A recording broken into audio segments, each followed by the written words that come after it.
The sound that woke me wasn't the wind through the pines or the distant hoot of an owl.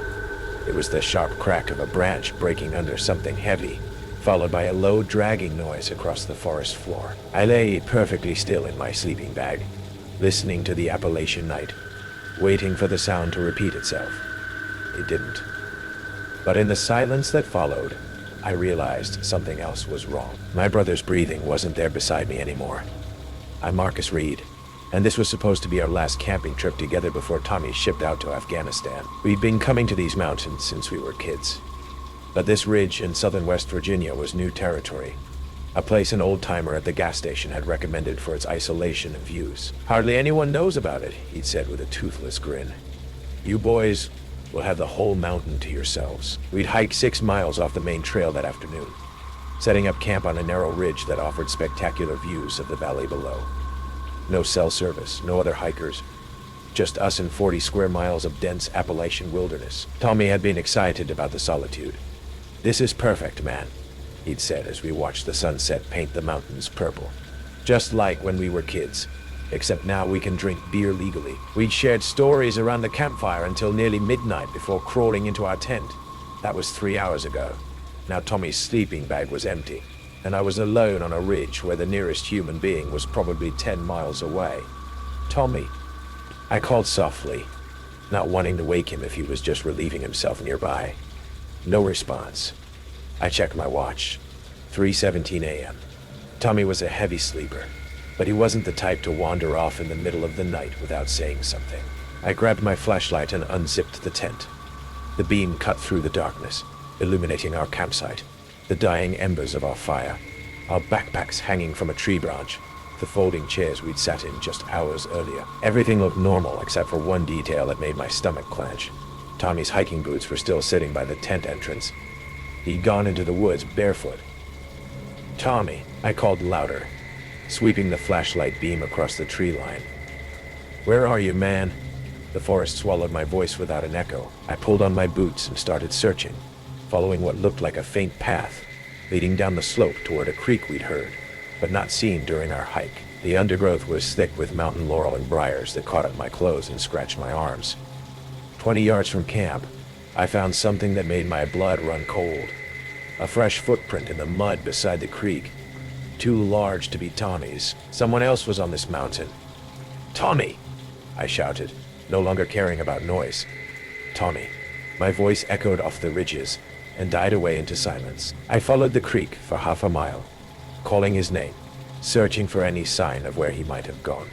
The water was knee-deep and moving fast.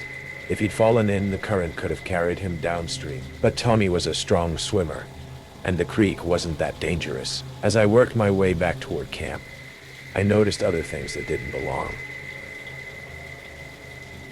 Cigarette butts that looked fresh, a beer can wedged between 2 rocks, and most disturbing of all, what looked like a hunting blind constructed from branches, camouflage netting, positioned to overlook our campsite.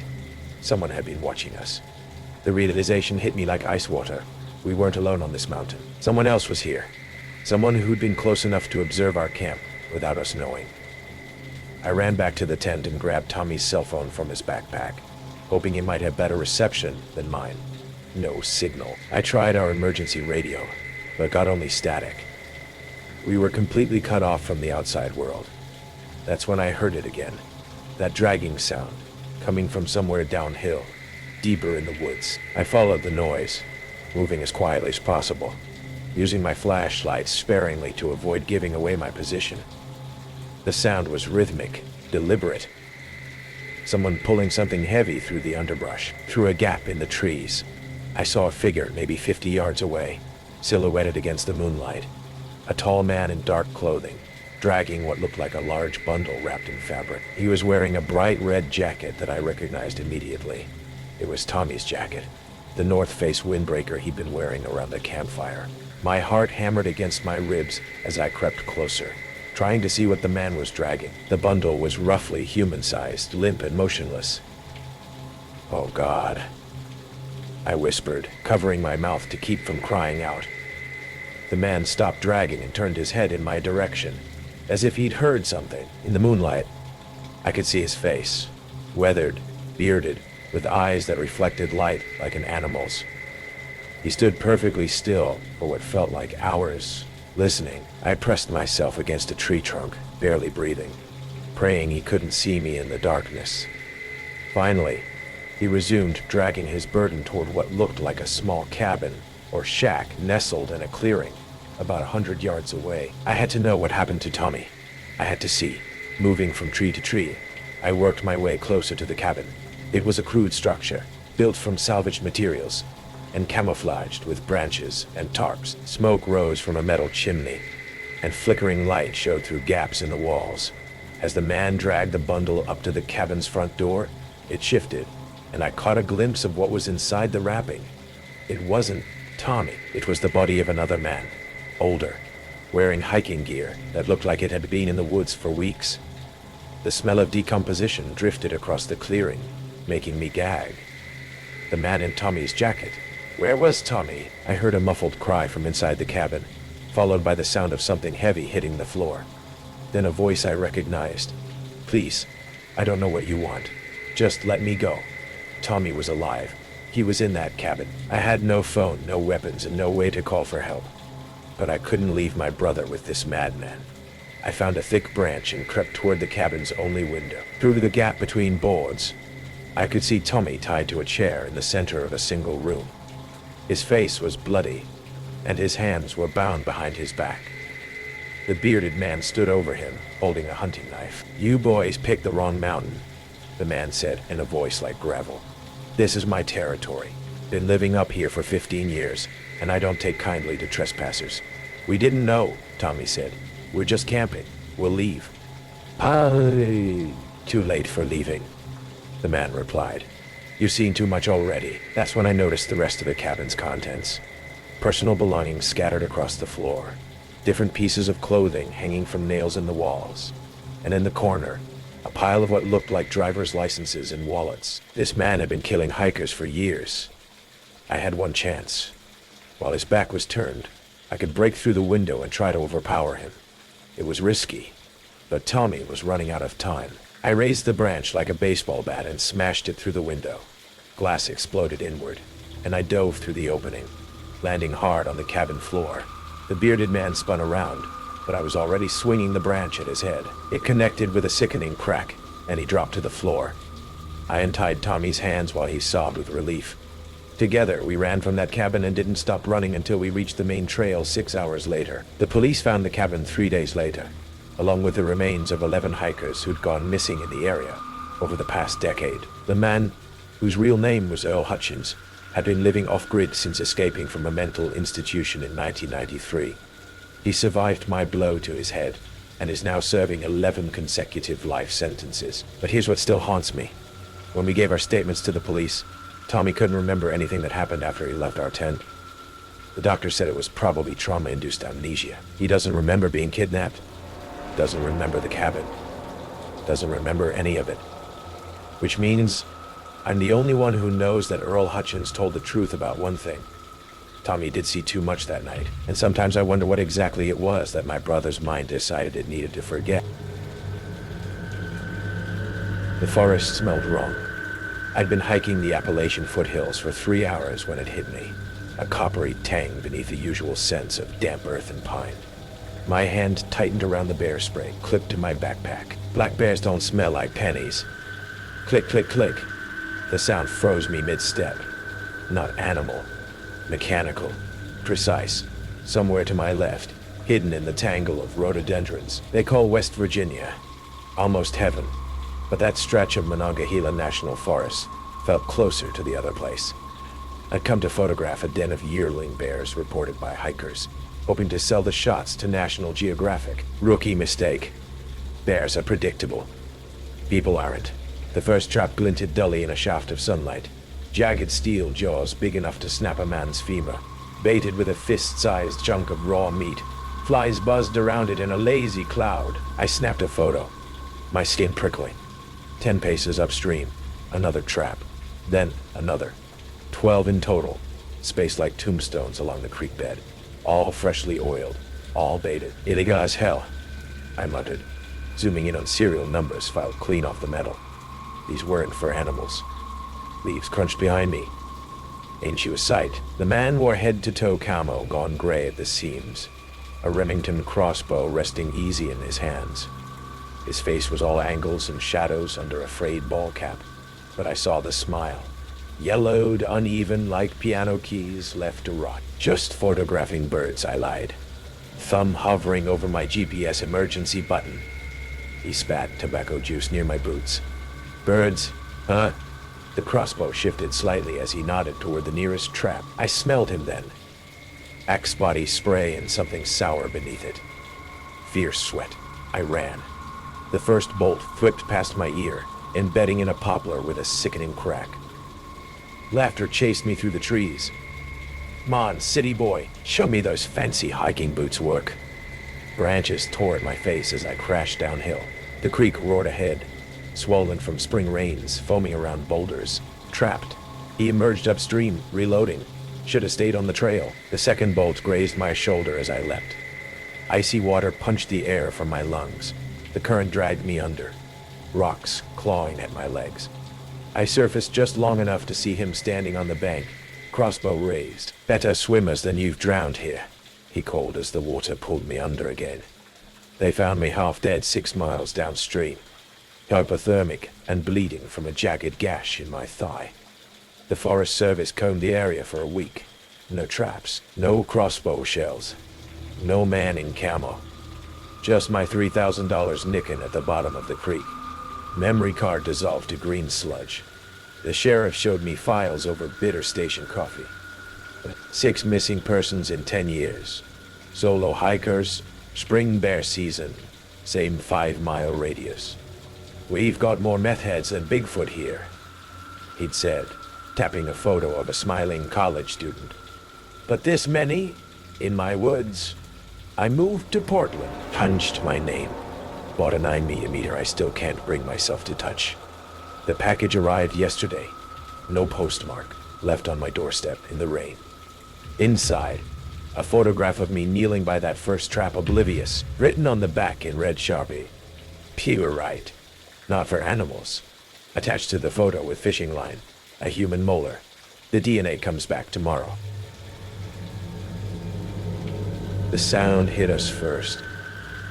A low, guttural scrape from the oppressive blackness ahead, like a giant dragging a bag of broken bones across rough concrete. That, and the way our flashlights, all 3 of them, chose that exact moment to flicker and die, plunging us into a terrifying, absolute darkness miles from anywhere. We didn't scream. We didn't have time. We just ran. My name is Mark. My best friends, Liam and Chloe, and I, are what you might call enthusiastic amateurs when it comes to urban exploration and local history. We're all in our early 20s, grew up in rural Pennsylvania, and spent most of our weekends hiking the lesser-known trails of the Allegheny National Forest, always looking for forgotten homesteads, abandoned mines, anything with a story. It was late October, the air crisp, the woods a riot of fall colors. We were exploring a network of old logging roads deep in a rarely visited section of the forest, miles from the nearest paved road or cell tower. Liam had found a reference on an ancient county surveyor's map to a Blackwood Pass tunnel, supposedly part of an old, short-lived, narrow-gauge railway that hauled timber out of the mountains in the early 1900s. It wasn't on any modern maps. The first sign that this wasn't just another crumbling relic was the entrance itself, hidden behind a thick curtain of overgrown ivy and fallen trees. It was a perfectly arched, brick-lined tunnel mouth, dark and imposing, disappearing into the side of Blackwood Mountain. It looks unnervingly well preserved for something abandoned for nearly a century. A faint, cool draft, smelling of damp earth, and something else, something vaguely metallic and unsettling, like old rust and stagnant water, emanated from its depths. Liam, ever the bold one, whooped. Jackpot. Chloe looked uneasy. Guys, I don't know. This feels different. That smell. I felt it too, a prickle of unease. like unseen eyes watching us from the shadows within. But the lure of an unmapped, untouched tunnel was too strong. What forgotten history lay waiting in the dark? We clicked on our heavy-duty flashlights, their beams cutting sharp cones into the oppressive gloom. The tunnel was brick-lined, as the entrance suggested, the craftsmanship surprisingly solid.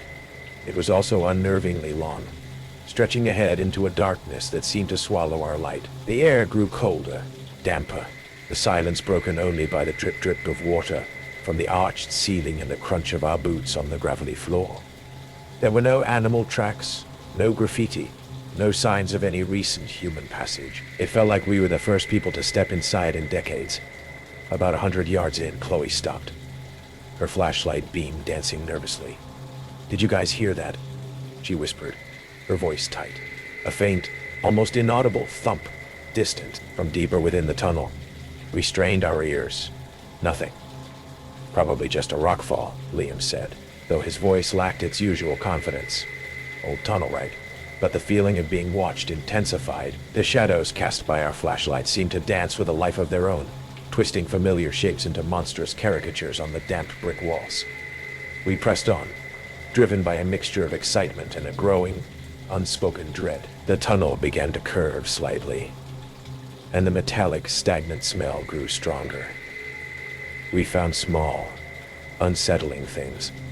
A child's single, mud-caked leather shoe, lying by the wall, looking like it had been there for a very long time. A series of deep, parallel gouge marks in the brickwork, as if something heavy, with sharp edges, had been repeatedly dragged through. And then, a section of the wall where the bricks were darker, stained with something that looked horrifyingly like old, dried blood. "Okay, maybe this wasn't just a logging railway," I muttered, my throat suddenly dry. Liam, for once, was silent, his flashlight beam sweeping nervously ahead. The tunnel straightened out again, a seemingly endless black maw. Our flashlights, fully charged before we left, began to flicker erratically. "Keep batteries," Liam grumbled, smacking his light, but the unease in his voice was palpable. Chloe's light dimmed to a weak orange glow, then died completely. "Guys, I really think we should turn back," she said, her voice trembling. The air felt heavy now, suffocating, the silence between the drips of water almost deafening. I started to feel creeping paranoia, the irrational certainty that the tunnel entrance was somehow further away than it should be, that the darkness behind us was closing in. Then, from the pitch blackness far ahead, came the sound. Not a thump this time, a scrape, a heavy, deliberate, rhythmic scrape, drag, scrape, drag. It was getting closer, and it was big. My blood ran cold. Liam's flashlight chose that exact moment to flicker violently, illuminating, for a horrifying split second, something at the very edge of its dying beam. A large, dark, misshapen mass, low to the ground, being pulled or dragged by something. Or being pulled or dragged by something. Someone we couldn't see. Then, his light and mine sputtered and died, plunging us into a terrifying, disorienting blackness. The scraping sound was much closer now, accompanied by a wet, guttural breathing. We didn't wait to see what it was. We didn't scream. We turned and ran, blindly, desperately, back the way we'd come, stumbling over unseen debris, crashing into the cold, damp walls. The sounds of that monstrous dragging echoing behind us, gaining on us. Chloe was sobbing. Liam was cursing, pulling her along. I could feel a cold, fetid breath on the back of my neck, smell that awful, metallic, stagnant odor, stronger than ever. I don't know how we made it out.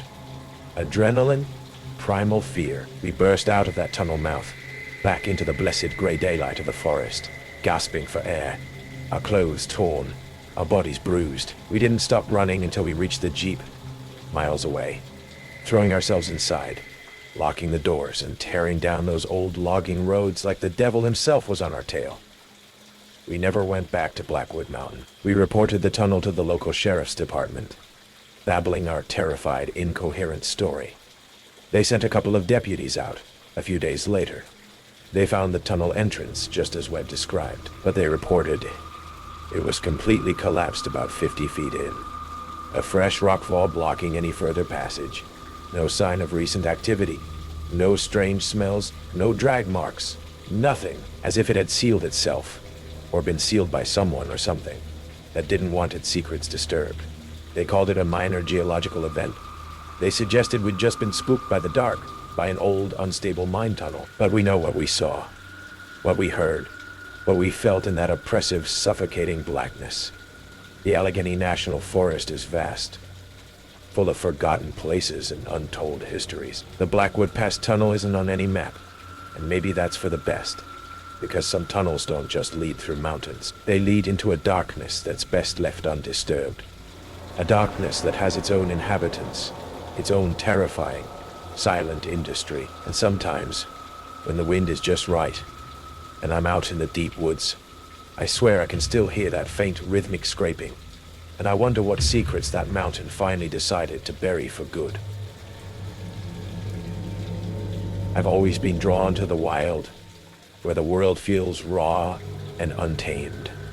The Appalachian Mountains, with their endless ridges and whispering pines, were my escape from the grind of city life. Last summer, I set out for a solo hike on a lesser-known trail in North Carolina, chasing that quiet only the wilderness gives. The air was thick with the scent of damp earth and pine needles, and my boots crunched softly on the path. It was perfect, until I heard it. A faint, rhythmic scraping, like nails dragging across wood, coming from deeper in the forest. I froze, my heart ticking up a notch. Just an animal, I told myself. Maybe a bear sharpening its claws. But the sound stopped as suddenly as it started, leaving only the wind hissing through the trees. I shook it off, but as I adjusted my backpack, a prickle ran down my neck, like someone was watching me from the shadows. What was out there, just beyond the trail? My name's Ellie, a 29-year-old graphic designer who trades cubicles for trails every chance I get. It was June 2024, and I'd planned a 3-day hike to clear my head after a rough breakup. The trail was remote, a winding path through dense forest, far from any cell signal or ranger station. My pack was heavy with supplies, and the solitude felt like a gift. I'd been hiking these mountains since I was a kid, so I knew the drill. Stay alert, stick to the path, trust your gut. That first day, the forest was alive. Birds chirping, leaves rustling. But that scraping sound stuck with me, gnawing at the edges of my calm. As dusk settled, I found a clearing to set up camp. The sky bruised purple, and the air grew sharp with cold. While gathering firewood, I noticed something odd. A tree about 20 yards off the trail, its bark shredded with deep, jagged claw marks. At its base, the dirt was stained dark, almost black, like old blood. My stomach twisted. Bears don't leave marks that precise, do they? I crouched, running my fingers over the gashes. They were fresh, the wood beneath still pale and sappy. I told myself it was nothing, just nature being brutal. But my eyes kept darting to the tree line, half expecting to see someone, or something, staring back. That night, sleep didn't come easy. My tent felt too small, the nylon walls too thin. My tent felt too small, the nylon walls too thin. Every snap of a twig outside made my pulse spike. Around midnight, I heard it again. That scraping, slow and deliberate, closer now. I clutched my pocket knife, straining to listen. It stopped, replaced by a low, uneven hum, like someone breathing heavily just outside. I didn't dare unzip the tent. Instead, I sat there, frozen, until dawn broke, painting the forest in gray light. When I finally crawled out, the clearing was empty, but my boots left prints in the dew-soaked grass. Prints that didn't match the ones I found near the tree. Deeper and wider, like someone heavier had been there. The next morning, I packed up, determined to keep moving. The trail climbed higher, the air thinning as the forest grew denser. I couldn't shake the feeling of being followed. Shadows seemed to shift just out of sight, and once, I swore I saw a flash of movement, a dark shape slipping behind a boulder. My mind raced. Was I paranoid? I'd read about hikers getting spooked out here, their imaginations running wild. Oh, but then I found it. A woman, tied to that same scarred tree, her wrists bound with coarse rope, a dirty rag stuffed in her mouth. She was alive, barely, her eyes wide and glassy, her skin pale as bone. Street blood crusted her forehead, and her clothes were torn, streaked with mud. I dropped my pack, my knife shaking in my hand as I cut her free. She collapsed against me, gasping, her voice a raw whisper. "He's still here." Her name was Mara, a 32-year-old teacher who'd been hiking with her boyfriend, Jake, 2 days earlier. She told me in halting breaths how they'd been ambushed at night. Jake was gone, maybe dead, and she'd been dragged to the tree by a man who never spoke, only watched. His face was hidden under a hood, but his eyes, she said, were empty, like they swallowed the light. I gave her water, wrapped her in my jacket, but my own fear was clawing at me. We were miles from help, and the forest felt like it was closing in, every rustle a threat. I kept looking over my shoulder, expecting to see him, this faceless man, stepping out from the trees. We had to move. Mara was weak, leaning on me as we stumbled down the trail. The sun was high now, but the canopy blocked most of it, casting everything in a sickly green glow. My ears strained for any sound, footsteps, that scraping, anything. Then I heard it, a low whistle, sharp and human, echoing from somewhere behind us. Mara's nails dug into my arm. "That's him," she whispered. My heart hammered as I scanned the woods, but nothing moved. I wanted to believe it was just a hiker, someone oblivious to us, but my gut screamed otherwise. We pushed faster, the trail twisting downward, but the whistle followed, closer each time, like he was toying with us. By late afternoon, we reached a narrow ridge with a steep drop on one side. My legs burned, and Mara was fading, her steps sluggish. I kept talking to her, trying to keep her awake, but my own panic was creeping in. What if he was waiting ahead? What if we were walking into a trap? Then I saw it, a glint of metal in the underbrush, half hidden by ferns. A hunting knife, its blade smeared with something dark.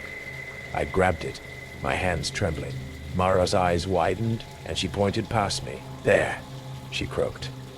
I turned, and there he was, a figure in a tattered jacket, standing maybe 50 yards back, motionless. His hood shadowed his face, but I felt his stare, cold and unblinking. My mouth went dry. I gripped the knife, shouting, "Stay back." He didn't move, just tilted his head like a predator sizing up prey. We ran. The trail was uneven, roots snagging at our feet. Mara tripped, crying out, and I hauled her up, my own breath ragged. The whistle came again, sharper, right behind us now. I could hear his steps, heavy, deliberate, crunching leaves. The ridge narrowed, the drop-off looming to our left.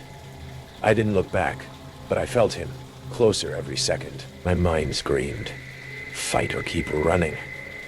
Mara was sobbing, barely able to stand. I pulled her behind a massive oak, pressing us against its rough bark. The footsteps stopped. Silence, thick and suffocating, pressed in. Then, a low chuckle, so close it made my skin crawl. He was right there, just out of sight. I don't know how I found the strength.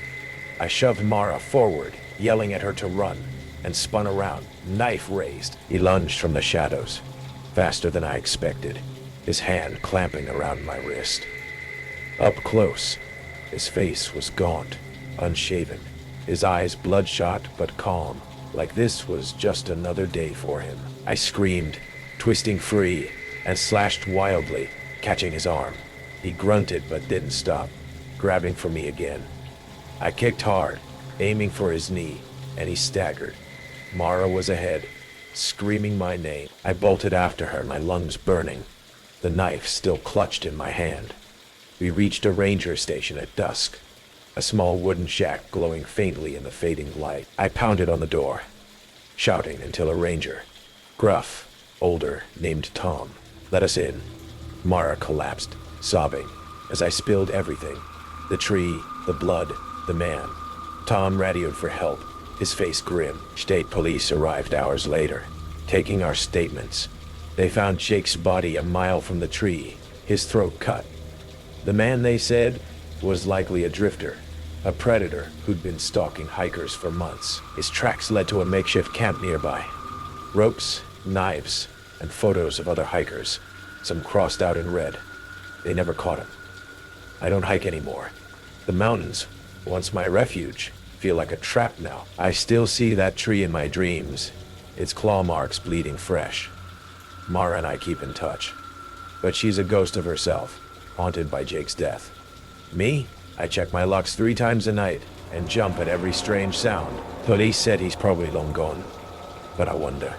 Sometimes late at night, I hear a faint whistle outside my window, sharp and human, and I lie there, frozen, wondering if he's still watching.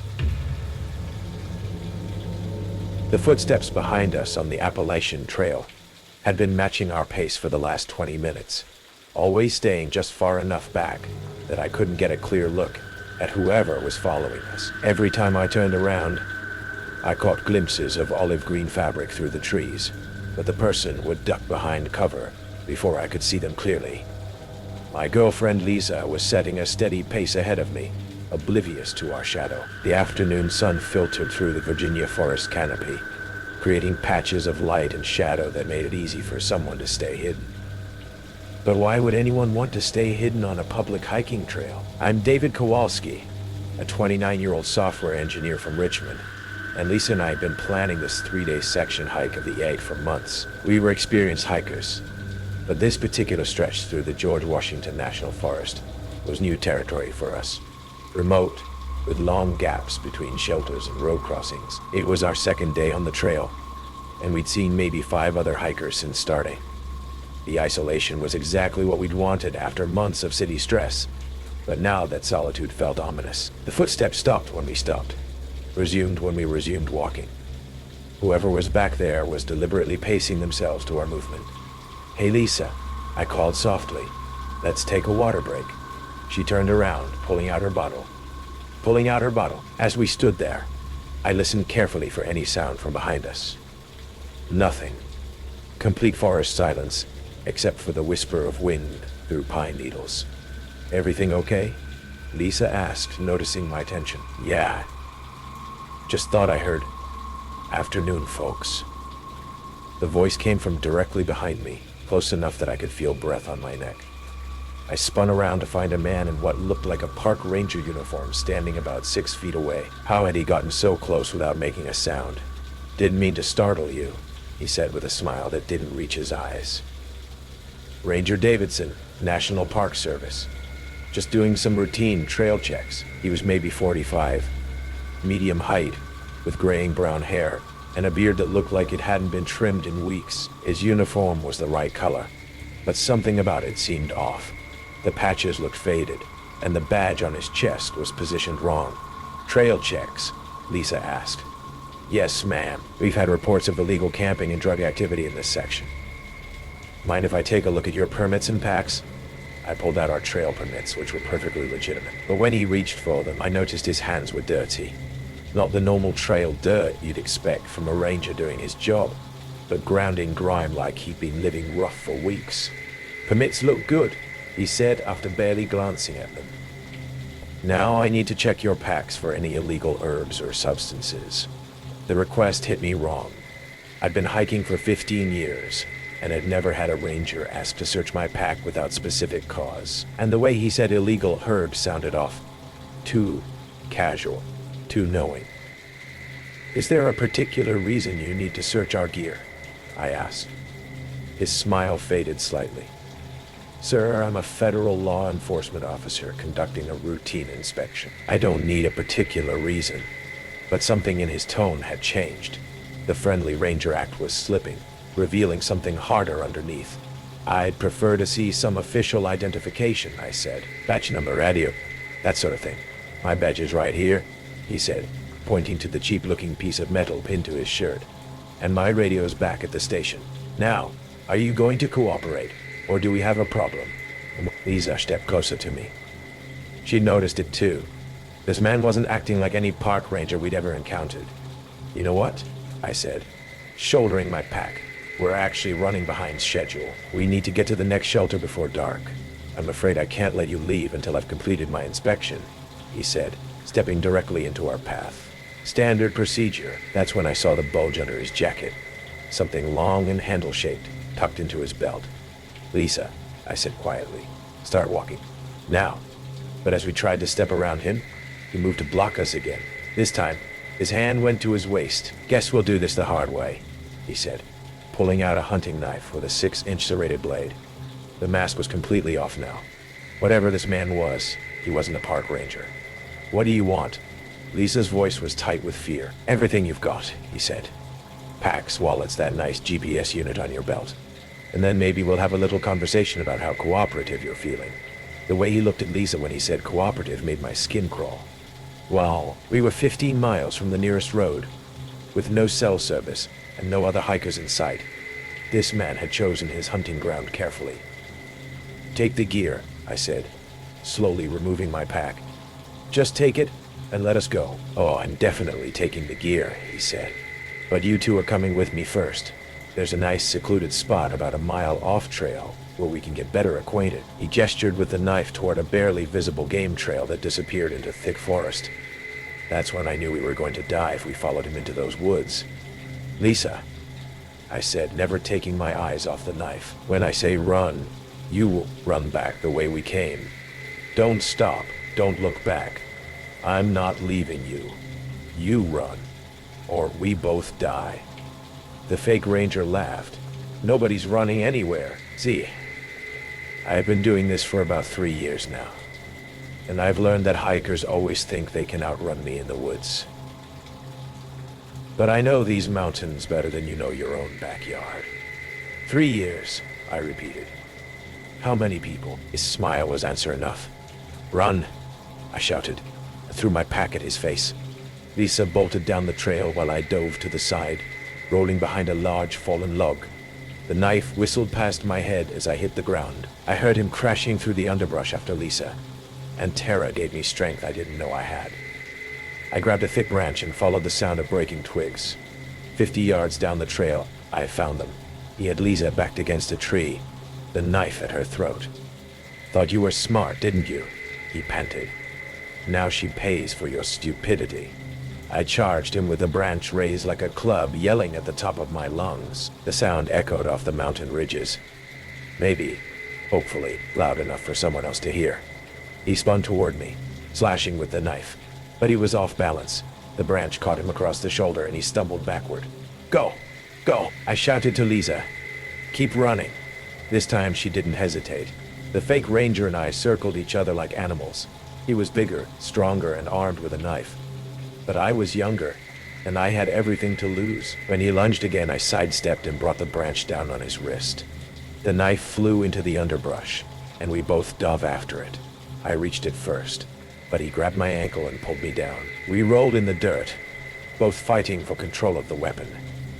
His hands were around my throat when I managed to drive my knee into his stomach.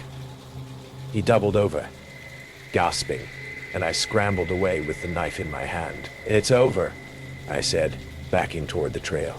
It's over. But he was already reaching for something else, a pistol tucked into the back of his belt. I ran. For the next hour, I could hear him crashing through the forest behind me, always getting closer. The man knew these woods like he'd claimed, and I was running blind through unfamiliar terrain. But desperation makes you fast, and terror makes you quiet. Somehow, I managed to stay ahead of him until I reached a ridge where my phone caught a single bar of signal. The 911 call was broken and full of static, but I managed to give them our approximate location before the signal died. I found Lisa 2 miles down the trail, hiding behind a boulder and shaking with fear. We held each other and waited for the sound of helicopter rotors. The Virginia State Police found the fake ranger 3 hours later, still wearing his costume uniform. His real name was Robert Kane, and he'd been living in the national forest for 4 years, preying on isolated hikers. They found his camp hidden in a ravine 5 miles off the main trail, a sophisticated setup with stolen gear from dozens of victims. The investigators counted personal items from at least 18 different people. Only 6 of those people had ever been reported missing. Kane confessed to killing 11 hikers over 3 years, always choosing victims who were hiking remote sections alone or in small groups. Each studied Park Service procedures and uniforms, perfecting his act until he could pass for the real thing long enough to isolate his targets. The trial was 6 months later. Kane showed no remorse, describing his crimes like a businessman discussing quarterly reports. He got life without parole. Lisa and I don't hike together anymore. She moved to Seattle after the trial. Said she needed mountains that didn't remind her of that day.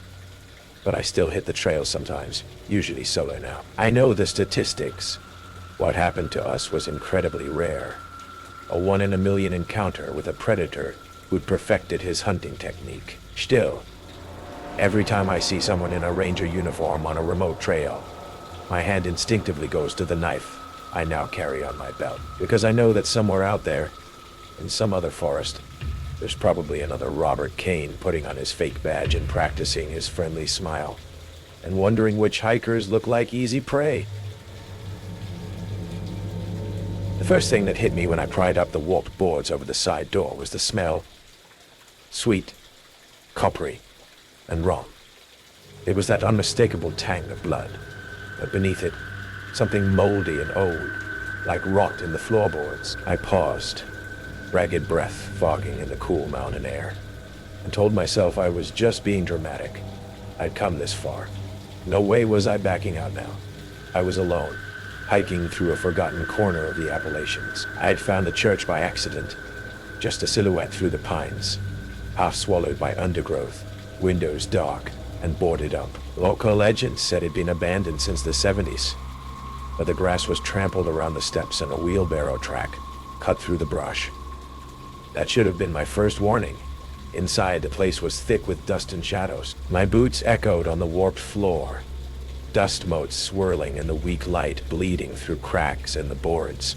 Pews were overturned, and hymnals lay scattered like fallen birds. A faint scraping sound came from somewhere deeper inside. A slow, deliberate drag, then silence. My heart thudded. I hesitated at the top of the basement steps, fingers tight on my flashlight. The wood was soft beneath my feet, groaning with each step. Halfway down, a cold draft brushed past me, carrying that sickly smell. At the bottom, the beam of my flashlight flickered over shapes, metal buckets, their rims crusted dark red. I leaned closer. The buckets were half filled with what could only be blood, congealed and sticky, flies buzzing in lazy spirals above them. The room was littered with things that didn't belong in any church. Canvas gags, rough rope, metal cuffs bolted to a concrete pillar. A mattress, stained and torn, was shoved against the far wall. Hanging above it, a row of butcher's hooks, and everywhere, candles. Dozens of them.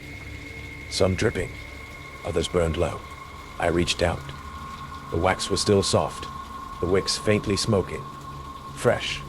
A sound upstairs. A faint thud, like the door scraping open, made me freeze. I flicked off my light, hard hammering. Someone else was here. Someone who'd been here very recently. My mouth went dry. I could hear footsteps overhead, slow and deliberate, testing the floor as if they already knew I was there. I pressed myself against the cold stone wall, straining to listen. Another creak, closer now. I could make out heavy breathing, a low rasp. The footsteps reached the top of the basement stairs and paused. I heard the faint click of a flashlight, the soft scrape of rubber soles. I forced myself to move, sliding along the wall toward a second set of steps at the back of the basement. They led to a root cellar door, half hidden by broken crates. I crept up, willing my boots not to squeak. Behind me, the main stairs groaned as someone started down. Slow, measured steps, no hesitation. I ducked through the cellar door, closing it gently behind me. Outside, the woods had gone dead quiet. I could hear my own heartbeat, the sound of my breath ragged and shallow. I ran, half stumbling through briars and overgrown graves, not daring to look back. At the edge of the woods, I risked a glance over my shoulder. The church stood silent, but I saw the faint glow of a flashlight bobbing behind the boarded windows. I kept running, not stopping until I reached the gravel road where I'd parked. I drove straight to the nearest sheriff's station, hands shaking so badly I could barely turn the key. When I told them what I'd found, they exchanged glances. The buckets, the restraints, the candles, gone. Only the bloodstains remained, smeared in streaks across the concrete. The sheriff took my statement but seemed skeptical. "These old mountains," he said. "They hold all kinds of secrets, but I know what I saw. I know what I smelled. Someone was using that place, and they weren't done." I moved back to the city, but I never stopped watching over my shoulder. Sometimes at night, I wake to the scent of blood and wax, convinced I hear slow footsteps on creaking boards. And I wonder if somewhere in those woods, the candles are burning again, waiting for whoever stumbles in next. The Appalachian hills were calling me that crisp October morning in 2024, their golden ridges glowing under a low sun. I was parked off Route 219 in West Virginia, my camera slung around my neck, chasing the perfect shot of the valley for my photography blog. The air smelled of wet leaves and diesel from the occasional truck rumbling past. Everything felt alive, vibrant, until I heard it. A soft thump, like something heavy hitting the ground from the woods just beyond the road. I figured it was a deer, maybe a raccoon, caught by a car. But as I adjusted my lens, a chill crept up my spine, like someone was staring right through me. What was out there, hidden in the trees? I'm Casey, a 34-year-old freelance photographer who spent years chasing beauty in forgotten places. Route 219, a winding stretch through the Appalachians, was my latest obsession. I'd heard stories about these parts, missing hikers, strange locals, but I brushed them off as small-town gossip. That day, I was alone, my car parked on a gravel pull-off, the only sound the hum of crickets and the distant roar of a semi. I'd planned to spend a few hours shooting, then head to a diner in the next town. Simple. Safe. At least that's what I thought. As I wandered closer to the tree line, framing shots of the mist curling through the pines, I noticed something odd.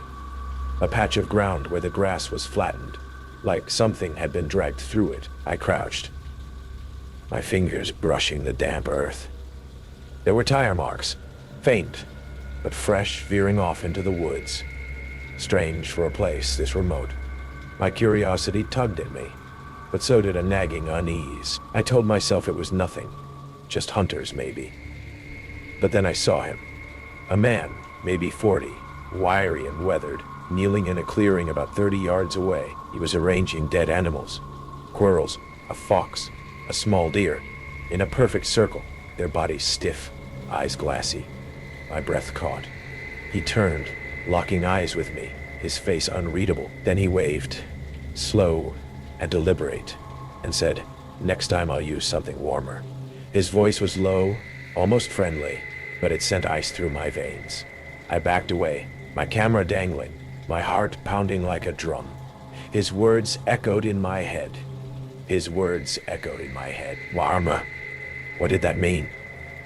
I scrambled back to my car, locking the doors, but I couldn't shake the image of those animals, laid out like some twisted ritual. I told myself to drive away, to forget it, but my hands were shaking too hard to start the engine. In the rearview mirror, the woods looked darker, the shadows thicker. I swore I saw movement, a flicker of something human-shaped slipping between the trees. I forced myself to focus, driving a mile down the road to a gas station, its neon sign flickering in the dusk. Inside, I asked the clerk, an older woman named Ruth with tired eyes, if she'd seen anyone strange around. She frowned, wiping her hands on her apron. "Folks out here keep to themselves. Best you do too." Her tone wasn't reassuring. I bought her coffee, my hands still unsteady, and checked my phone. No signal. Back in my car, I noticed something new. A faint scratch along the driver's side door, long and deliberate, like someone had dragged a knife across it. My stomach dropped. Was it there before? I couldn't remember.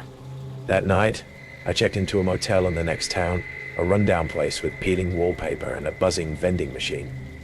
I tried to sleep, but every creak of the building made me jump. Around 2 a.m., I heard it again. That same thump, heavy and deliberate, just outside my window. I peeked through the blinds, my heart in my throat. The parking lot was empty. But there, on the hood of my car, was a dead crow. Its wings spread wide, like it had been placed there.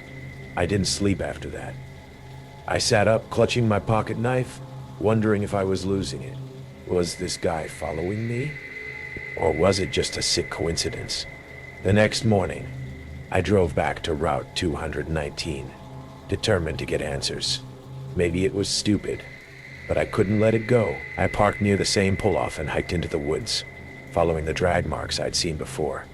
The air was heavy, the forest too quiet, like the birds knew something I didn't. I found the clearing again, but the animal's circle was gone, replaced by a single tire track leading deeper into the woods.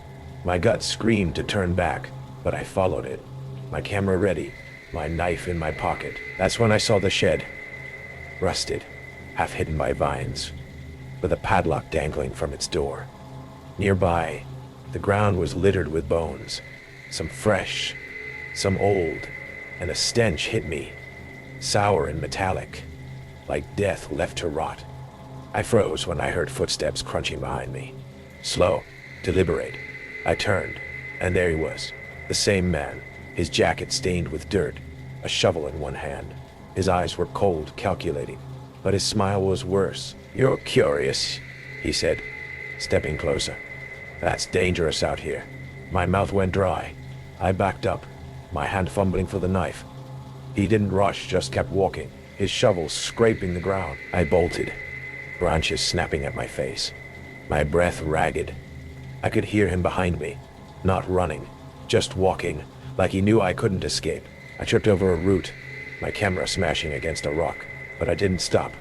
His footsteps were closer now, steady, relentless. I reached the road, my car in sight, but then I saw it.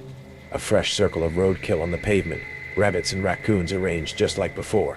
My keys slipped from my shaking hands. I scrambled to pick them up, hearing that low, awful chuckle behind me. I dove into my car, locking the doors, and floored it, the tires screeching as I sped away. In the rearview mirror, he stood in the middle of the road, watching, his shovel glinting in the sunlight. I didn't stop until I reached a police station in the next county. The officer, a tired man named Deputy Harris, took my statement, but his face said he didn't fully believe me. He said I'd had reports of a drifter in the area, a man named Clyde, who'd been in and out of trouble for years. Petty theft, trespassing, nothing violent. But they found the shed later, filled with animal carcasses, ropes, and a notebook with names. Hikers, travelers, some crossed out. Mine was there too, circled in red. They never found Clyde, but they think he was a hunter turned predator, obsessed with control, using the animals as practice for something worse. I don't travel alone anymore. The open road, once my freedom, feels like a threat now. I sold my car, deleted my blog, and moved to a city where the lights never dim. Ruth, the gas station clerk, sends me postcards sometimes, checking in, but I can't bring myself to write back. Every time I close my eyes, I see that circle of roadkill, hear that chuckle, feel his eyes on me. The police say he's gone, probably moved on to another stretch of nowhere. But last week, I found a dead sparrow on my doorstep, its wings spread wide, and I swear I heard a faint thump outside my apartment, just like before.